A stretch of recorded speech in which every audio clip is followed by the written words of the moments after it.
fly, you're not allowed to do any of them on Shabbat. Now, a person might decide he has a lot of food in his basement, he wants to transfer them to the attic. So he spends the Shabbat carrying all the stuff from his basement into the attic, holding it within his house, doesn't do any melacha. So he could say, I'm keeping Shabbat the way I'm supposed to, I haven't done any melacha, and yet the Shabbat doesn't bring him any benefit. It doesn't bring him closer to God, doesn't remind him. So in order to teach us that that is forbidden, the Ramban says that is what the Torah says, that the seventh day Yilachem Shabbaton.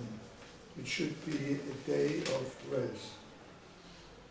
He says, Shabbaton hu aseh, to rest on Shabbat, to desist from effort, not just not to do work, constructive work, but to do no effort.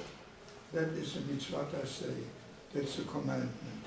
Doing constructive work is a prohibition, it's a lo taseh. It's punishment for warns, even chayav skila. Mitzvah aseh is not as strict, but is still a divine commandment, positive commandment. In the quotes, the Medrash, Mechilta, it says, it already says that you're not supposed to do any constructive work. So that would include only things which are constructive work, but things which interfere with our rest, how do we know that they are forbidden? So it says,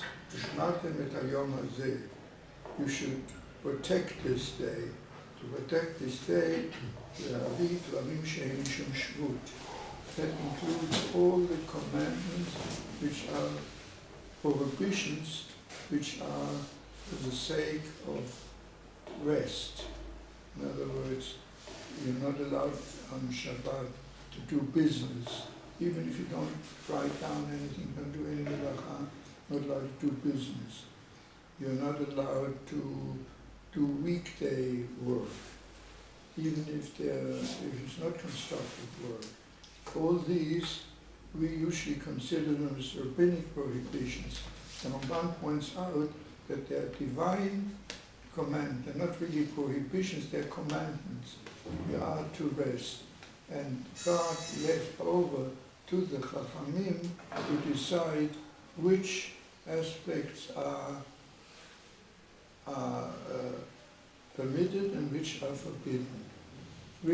So the Chachamim forbade all efforts which tend to divert our attention on Shabbat. We celebrate the Shabbat to remind us who is the owner of the world, and to avoid the diversions, things that divert us from keeping the Shabbat, from reminding us. Those are forbidden by a positive command of the Torah. Ask you something. If it's so important not to carry on Shabbos the way the Torah for the reminding, why did the Chachamim do with an Eruv?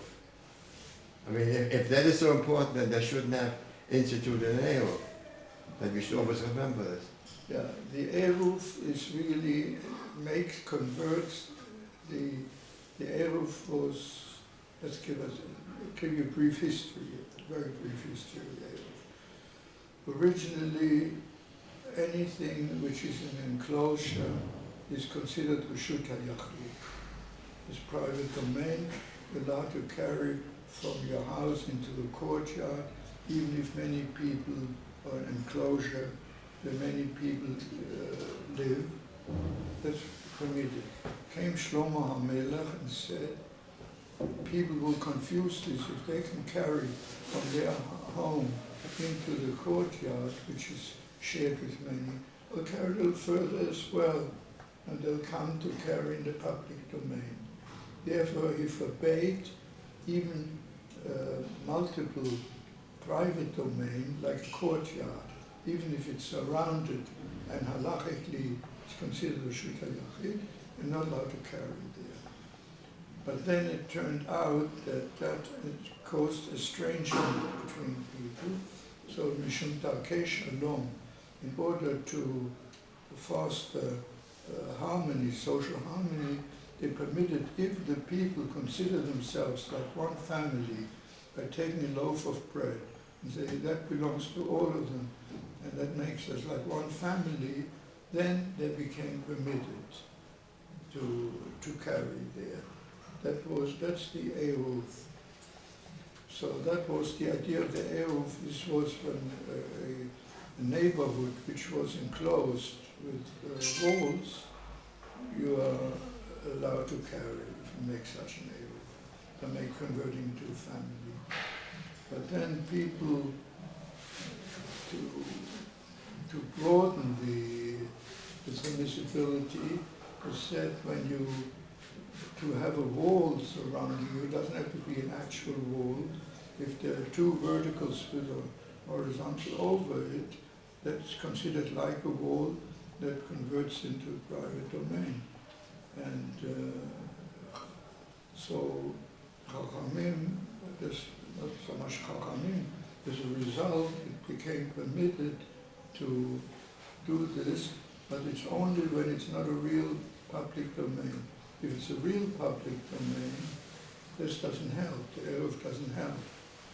But there are opinions that in order to be a real public domain, you need 600,000 people to use it on Shabbat. There are many opinions like that, and it's on those opinions that our Eruv is based.